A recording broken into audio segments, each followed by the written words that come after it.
আসসালামু আলাইকুম। আশা করছি আপনারা সবাই অনেক ভালো আছেন। আজকে আমি আপনাদের সাথে শেয়ার করব আমার ঢাকা থেকে চট্টগ্রামে সোহাগ প্রেস্টিজ লাক্সারিয়াস বাসে ভ্রমণের গল্প। আর সাথে থাকছে চট্টগ্রামের যে কয়েকটি ভালো মানের 3 তারকা মানের হোটেল রয়েছে, তার মধ্যে একটি হোটেল আল আকসাতে থাকার অভিজ্ঞতা। আপনারা এখন দেখতে পাচ্ছেন সোহাগ প্রেস্টিজ বাসের ইন্টেরিয়র। ডাবল ডেকারের বিজনেস ক্লাস বাসটিতে লোয়ার ডেকে সিট রয়েছে 13টি এবং আপার ডেকে সিট রয়েছে 34টি।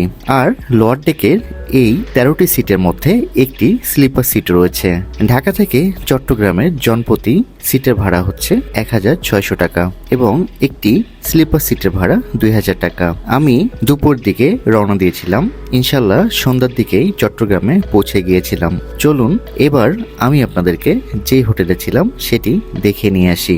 আমি ছিলাম চট্টগ্রামের খুলশীতে অবস্থিত হোটেল আল আকসাতে। এটি একটি 3 তারকা মানের হোটেল। আমি ছিলাম এটির একটি সুপার ডিলাক্স রুমে। একটি স্পেশাল ডিসকাউন্টের পরে এই রুমের ভাড়া পড়েছিল 3500 টাকা। এর সাথে কমপ্লিমেন্টারি বুফে ব্রেকফাস্ট ইনক্লুডেড ছিল। এই হোটেলের রুমের অ্যামিনিটিস, ওয়াশরুম, টয়লেট্রিজ সবকিছুই বেশ ভালো ছিল।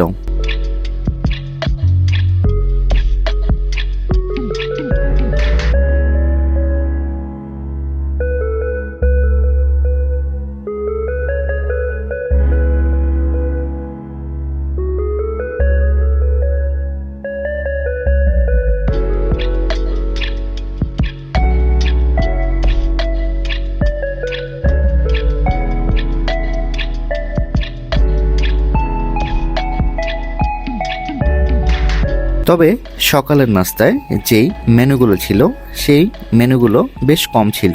কয়েকটি মেনু ছিল, তবে খাবারের মান বেশ ভালো লেগেছিল আমার কাছে। আপনারা যদি মোটামুটি একটা বাজেটের মধ্যে এসে চট্টগ্রামে থাকতে চান, সেক্ষেত্রে এই হোটেলটি ট্রাই করতে পারেন।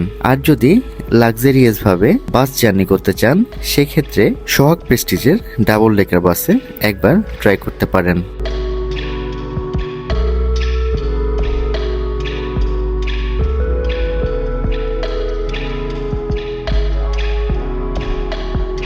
আজকের মতো এ পর্যন্তই। পরবর্তীতে নতুন কোনো জায়গার নতুন কোনো ভিডিও নিয়ে ইনশাল্লাহ আবার আপনাদের সামনে আসব। ততক্ষণ পর্যন্ত সবাই ভালো থাকবেন, সুস্থ থাকবেন। আসসালামু আলাইকুম।